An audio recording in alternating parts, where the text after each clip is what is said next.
Hello everyone, welcome to my channel student corner. और आज हम डिस्कस करने वाले हैं ऑर्गेनोमेट्रिक्स सीरीज़ का पार्ट थर्ड, जिसका कोड है BCHET 147। तो इससे पहले हम दो सीरीज़ पढ़ चुके हैं, दो पार्ट पढ़ चुके हैं, पार्ट 1 और पार्ट 2, जिसके अंदर हम लोग ऑलरेडी बहुत कुछ डिस्कस कर चुके हैं। लाइक ऑर्गेनोमेट्रिक्स क्या है, उसकी प्रॉपर्टीज़ क्या है, उसके एग्जांपल्स क्या है, और साथ ही साथ हम लोग उसके क्लासिफिकेशन को डिस्कस कर चुके हैं। अब जो है हम इसकी प्रिपरेशन को आगे पढ़ने वाले हैं। तो पार्ट 1 को देख लीजिएगा अगर आपने नहीं देखा है तो, क्योंकि उसमें बहुत सारे बेसिक्स क्लियर हैं। पार्ट 2 के अंदर क्लासिफिकेशन है।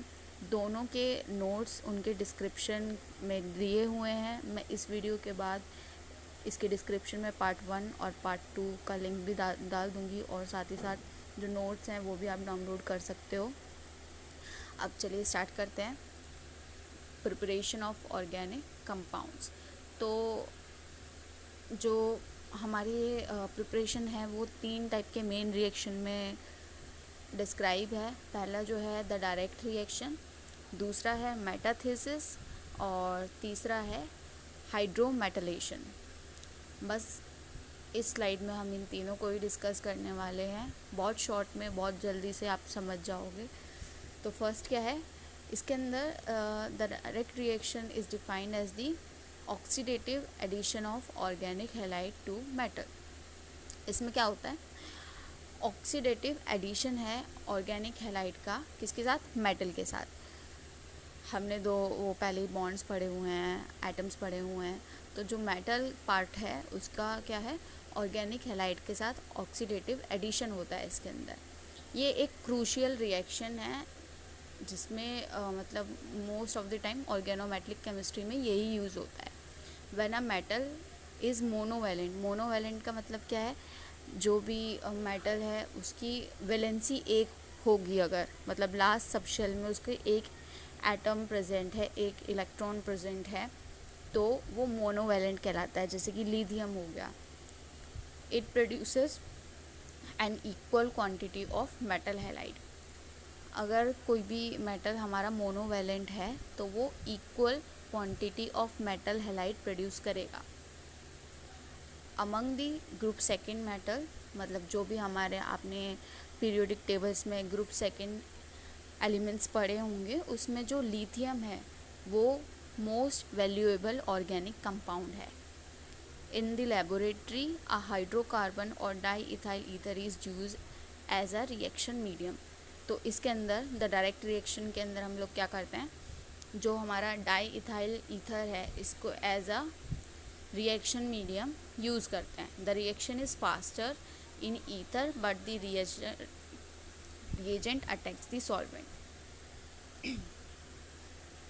तो जो रिएक्शन है वो फास्टर किस में होती है, ईथर में, बट जो हमारा रिएजेंट है वो अटैक करता है सॉल्वेंट को।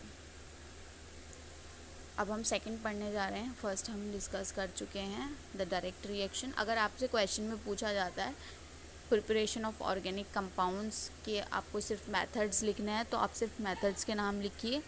अकॉर्डिंग टू दी मार्क्स आप उसको डिस्क्राइब कीजिए। अगर वो ज़्यादा मार्क्स में आता है तो ही आप उसको उसका डिस्क्रिप्शन दीजिए, जैसे कि मैंने आपको बताया है। और अगर आपको वो 2 मार्क्स में पूछते हैं तो वो आप बहुत शॉर्ट में बस उसके टाइप्स लिख दीजिए। सेकंड है metathesis.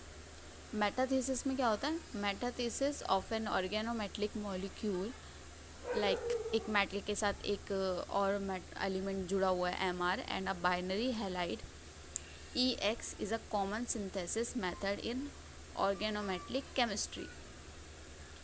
Metathesis reaction can frequently be predicted from electronegativity or hard and soft acid base consideration. Metathesis reaction हमारा किसके थ्रू प्रिडिक्ट किया जा सकता है, इलेक्ट्रोनेगेटिव नेचर के थ्रू। मतलब किसी एलिमेंट की इलेक्ट्रॉन लूज़ करने की टेंडेंसी के थ्रू हम लोग मेटाथेसिस रिएक्शन को प्रिडिक्ट कर सकते हैं, या फिर हार्ड और सॉफ्ट नेचर के थ्रू, एसिड बेस कंसिडरेशंस के थ्रू। थर्ड हमारा है जो सबसे लास्ट है, हाइड्रोमेटलेशन में क्या होता है? The net outcome of addition of metal hydride to an alkene is an alkyl metal compound. जो भी हम एडिशन कर रहे हैं मेटल हाइड्राइड का किसके साथ? एल्कीन के साथ, तो उससे क्या हमें मिल रहा है? Alkyl metal compound. इसको आप सिंपली ऐसे बता सकते हो, लाइक जो हमारे मेटल हाइड्राइड हैं, अगर उसके साथ मैं किसी भी एल्कीन कंपाउंड को जोड़ दूंगी तो मुझे क्या मिलेगा? एक एल्काइल कंपाउंड। ठीक है, तो अब हमने ये हमारे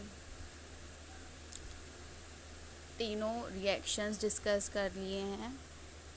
अब फटाफट से आप इसको अपनी नोटबुक में लिख सकते हो, अपने खुद के जो भी आपने समझा।